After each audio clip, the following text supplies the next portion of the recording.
Buku adalah jendela dunia, dan membaca adalah jembatan ilmu. Assalamualaikum warahmatullahi wabarakatuh. Shalom, Om Swastiastu, Namo Buddhaya, dan salam kebajikan. Salam literasi. Halo teman-teman semua, perkenalkan nama saya Rizka Ramadhani dari SMA Negeri 1 Konawe Selatan. Pada video kali ini, saya akan meresensi sebuah buku dengan judul Madilog Tan Malaka. Selamat menyaksikan.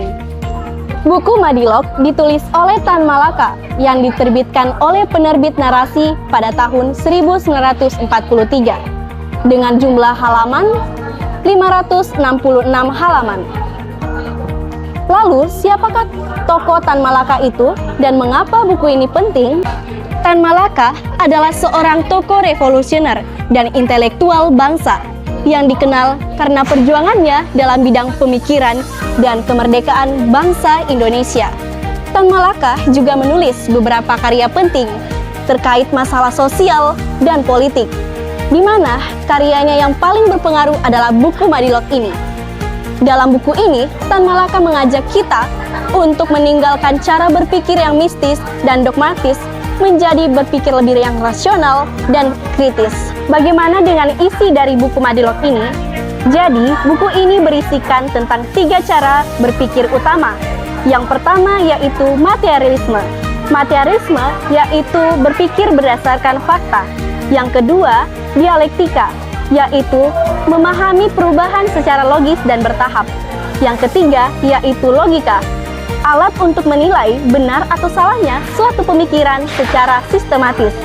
Melalui 3 pendekatan ini, Madilog ingin bangsa Indonesia agar lebih berani berpikir kritis dan meninggalkan pikiran yang percaya pada hal-hal mistis atau ajaran yang tidak masuk akal dan beralih ke pemikiran yang berpijak pada kenyataan.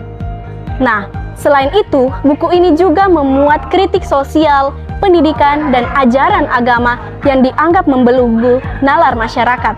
Selanjutnya, saya akan menganalisis buku Madilog Tan Malaka. Susunan bab dalam buku ini tersusun secara sistematis. Tan Malaka memulai dengan memperkenalkan konsep materialisme, kemudian dialektika, dan terakhir logika. Gaya penulisan buku ini tergolong cukup padat dan penuh istilah filosofi. Namun, Tan Malaka menggunakan analogi sederhana agar pembaca awam lebih mudah mengerti isi buku. Tema buku ini juga sangat kuat, yaitu ajakan untuk meninggalkan pola pikir lama yang bersifat mistis dan dogmatis, beralih ke pemikiran yang lebih kritis, ilmiah, dan rasional. Selain itu, pembahasan logika formal dalam buku ini sangat berguna untuk meningkatkan kemampuan berpikir kritis, mengenali kesalahan logika, dan membangun argumen yang kuat. Hal ini relevan dengan era modern yang penuh dengan informasi, baik benar maupun salah. Sehingga kemampuan inilah kita dapat menganalisis sebuah informasi menjadi sangat penting. Kemudian, saya akan membahas kelebihan buku menurut saya pribadi. Yang pertama, kelebihan ada pada sampul buku ini, dengan warna merah sebagai warna dasar dan gambar Tan Malaka. Pada buku ini memberikan kesan misterius bagi calon pembaca, sehingga tertarik untuk membaca isi buku ini. Yang kedua, buku ini memiliki nilai edukatif yang tinggi, karena mengajarkan metode berpikir ilmiah yang penting bagi kemajuan bangsa. Lalu, adapun kelemahan dari isi buku ini yaitu gaya bahasa dan gaya penulisan yang cukup berat bagi pembaca awam, sehingga memerlukan konsentrasi dan ketekunan saat membaca. Namun, buku ini tetap menjadi karya klasik yang sangat berharga sebagai sumber inspirasi intelektual. Secara keseluruhan, Madilog bukan sekedar buku filsafat, tetapi ajakan untuk merdeka dalam berpikir. Membaca buku ini memanglah tidak mudah. Diperlukan konsentrasi, keingintahuan, dan kesabaran. Namun, disitulah letak kekuatannya.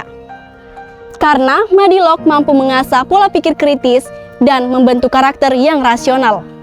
Buku ini direkomendasikan kepada pelajar atau mahasiswa atau siapapun yang benar-benar ingin merdeka bukan sekedar secara politik tetapi secara kontekstual.